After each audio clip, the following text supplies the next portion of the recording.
而家啱聽到個鐘滴嗒滴嗒咁響喎。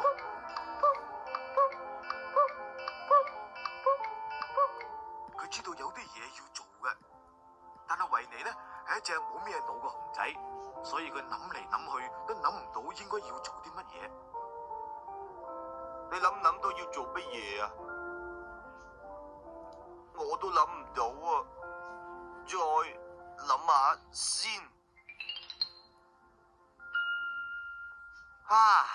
係時候做運動啦，上下上，動下手腳，腰也轉，筋骨鬆又軟，一再將腰彎，手腳再搖動，力轉身我當發覺體重當增加，食慾增加都皆因手腳伸幾下。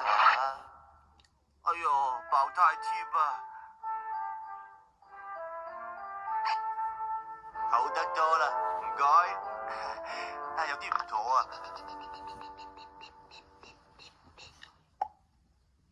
哦，係我個肚打緊鼓啊，夠鐘食嘢咯。像我矮闊的身軀，思考真係快。我扭下腰跳舞，我整下先個屁。每次扭下身體，就想食一個批。就是這開心感覺，就做多開心的我。就是這開心感覺，就是開心為味。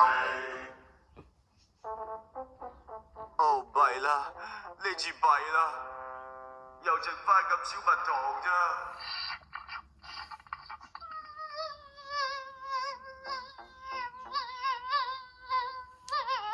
咦？呢啲嗡嗡聲係咩嚟嘅呢？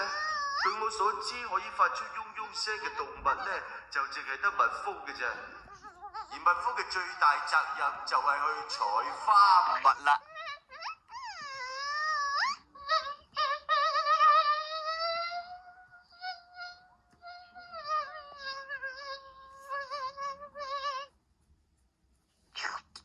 最好嘅蜜糖咧，就梗係俾我食㗎啦。